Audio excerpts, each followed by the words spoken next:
has it any powers of thought or planning. So how does it know it has to camouflage itself?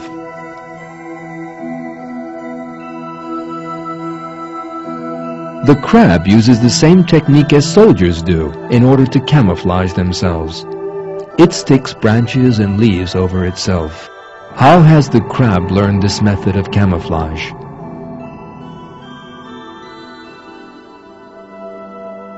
It is clear that it has been inspired to do this.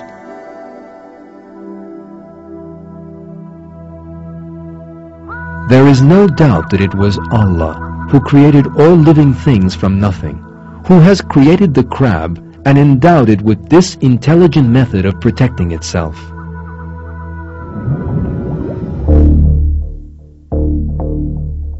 There are other creatures that make covers for themselves and hide in them. These even include larvae, or newly hatched insects.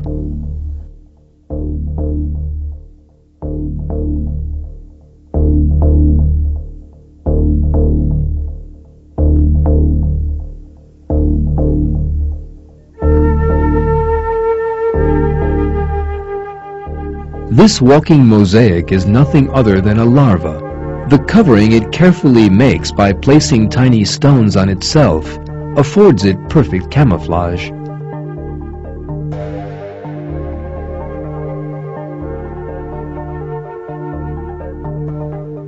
Larva's covering are not all of one type. There are some made out of small pieces of wood, and others that are wider and made from leaves.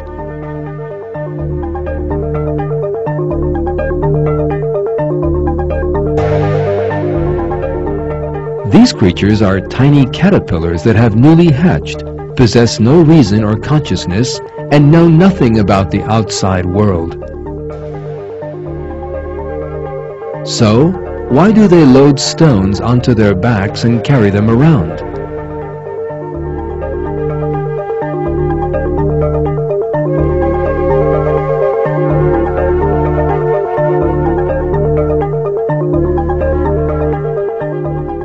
The defenders of Darwin's theory of evolution are desperate in the face of this question.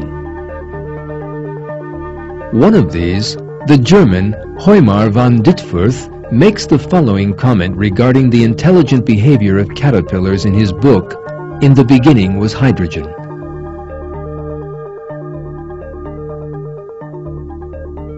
Who is the real author of this intelligent discovery that so amazes people? To whom does this original discovery belong, and from whom does the caterpillar take it over from birth?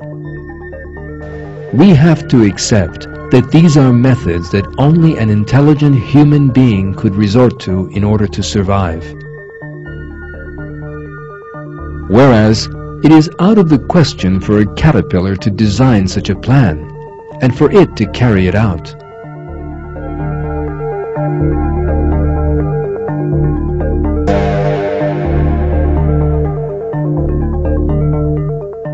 As evolutionists accept, the camouflage behavior of living things is a method that has been brought about by means of intelligence. Yet the possessor of that intelligence is not the creature which employs it, but another force that rules it. And that is the reality that evolutionists do not wish to accept. Allah created all these wonderful features of living things, and they are proof of His infinite wisdom and knowledge.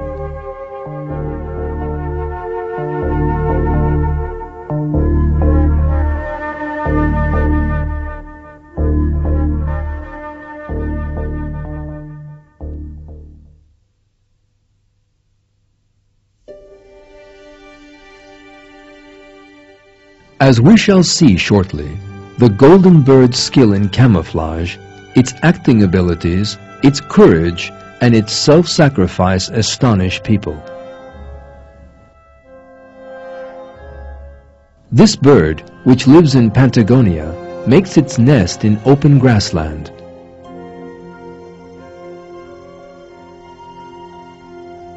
The maturing egg in the mother bird's stomach is covered with earth designs just before it is laid. These designs are a special means of protection created to camouflage the egg. Thus, the eggs go unnoticed in the grass. If danger approaches, for example, in the form of a bird of prey or a human being, the bird does something very surprising. It jumps out of its nest and starts running,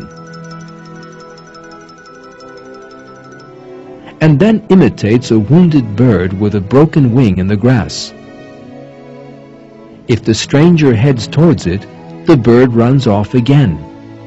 If a gap opens up between the intruder and the bird, it starts imitating the injured bird again. Its aim is to distract the enemy from its nest.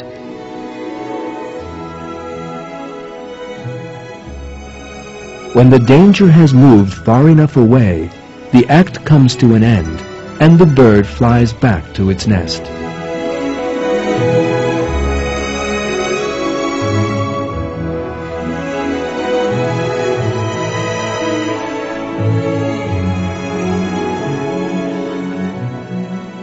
The bird certainly displays extraordinary behavior here.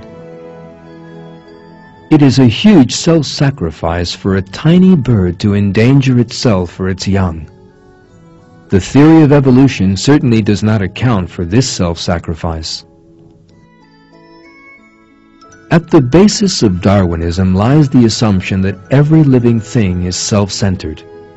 This bird destroys that assumption, and once again demonstrates that Allah inspires living things and that they exhibit intelligent and self-sacrificing behavior.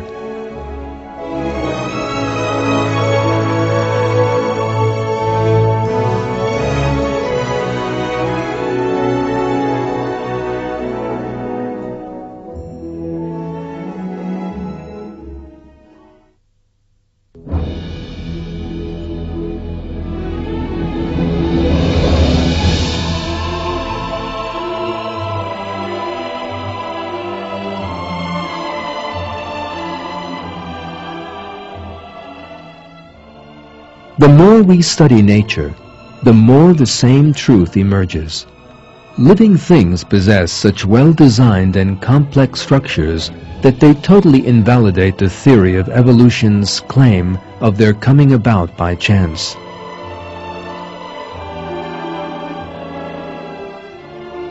Every living thing is a proof of creation. The camouflage and the intelligent behavior you have seen in this film are but a few examples. Every living species in nature possesses its own created characteristics and superior features.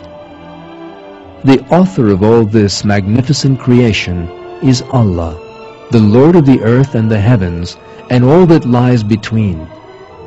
The duty of intelligent people is to ponder on Allah's creation and to praise Him.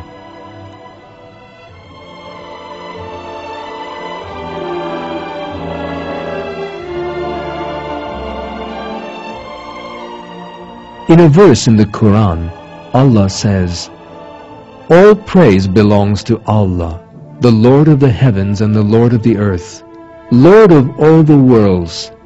All greatness belongs to Him in the heavens and earth. He is the Almighty, the All-Wise,